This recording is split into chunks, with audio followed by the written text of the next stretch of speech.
गए तुम? इतनी लेट आए हो और मैं तुम्हें कब से फोन कर रही हूँ, फोन क्यों नहीं उठा रहे मेरा? तुम्हारे ऑफिस में भी फोन किया मैंने, तुमने वहां पे भी फोन नहीं उठाया। और ये सड़ा सा बैग किसका ले आए तुम? अरे वो मैं पापा को लेने गया था, इसी वजह से मैं ऑफिस नहीं जा पाया। और आज से ना पापा हमारे साथ ही रहेंगे। क्या कहा तुमने? मुझसे बिना पूछे तुम अपने पापा को यहाँ पे ले आए? तुम्हारी हिम्मत कैसे हुई उनको यहाँ पे लाने की? दिव्या तुम समझती क्यों नहीं? मैं उन्हें अपने भाइयों के साथ नहीं छोड़ सकता।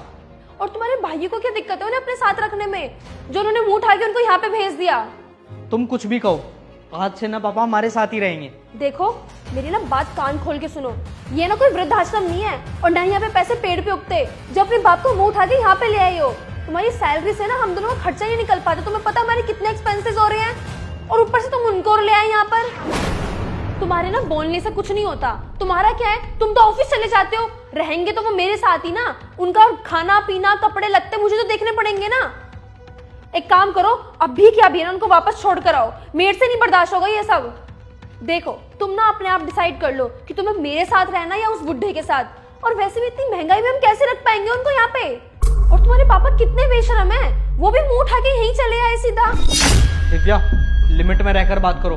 मैंने कह दिया ना कि पापा हमारे साथ रहेंगे तो रहेंगे। पापा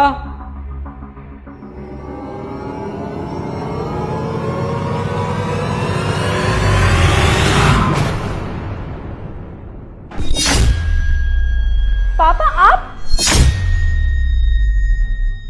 हाँ बेटा, तेरे भैया भाभी ने तो मुझे घर से बाहर निकाल दिया था। मैंने प्रिंस को फोन किया, तभी ये मुझे लेने के लिए आया। पापा आप ना बिल्कुल भी टेंशन मत लीजिए, सब ठीक हो जाएगा। और ना आप ना आज से यहीं पे रहेंगे। नहीं बेटा, शायद मुझे लगता है कि मैं गलत घर में आ गया हूँ, क्योंकि जिस बेटी को मैंने बड़े प्यार से पाला था वो तो मुझे यहाँ मिली ही नहीं। शायद मेरे ही पालन पोषण में ही कोई कमी रह गई होगी, जो कि मैं तुम्हें अच्छे संस्कार नहीं दे पाया। अब देखो ना, एक तुम हो जो इसके माँ बाप को अपना नहीं मानती, और एक तुम्हारा भाई है जिसने मुझे ही घर से निकाल दिया। शायद मेरी ही गलती है कि मैं तुम दोनों को अच्छे संस्कार नहीं दे पाया। बेटा मुझे माफ़ कर देना, मैं यहाँ नहीं रह सकूँगा। जिस घर में बड़ों का आदर या माँ बाप की इज्जत ना हो, ऐसे घर में रह के फ़ायदा क्या है? फिर चाहे वो तुम्हारे माँ बाप हों या फिर इसके। जहाँ आदर ही नहीं वहाँ कुछ भी नहीं। इससे तो अच्छा है कि मैं वृद्धाश्रम में ही रह लूँ, मुझे यहाँ नहीं रहना। मेरा चले जाना ही बेहतर है। पापा आज से आप हमारे साथ रहेंगे। कम से कम इसे अपनी गलती का तो पता चलेगा और इसकी आंखें तो खुलेगी कि ये क्या गलत कर रही है। दिव्या हमारे पास सब कुछ भी होगा ना, फिर भी हमारे पास कुछ नहीं होगा, क्योंकि माँ बाप के साथ रहने में जो सुकून है ना, वो पूरी ज़िंदगी में हमें किसी चीज़ में नहीं मिलेगा। देखो ना, एक मेरी औलाद है जिसने मुझे घर से बाहर निकाल दिया, और एक ये है जो मेरी औलाद ना होते हुए भी मुझे हर परिस्थिति में रखने के लिए तैयार है।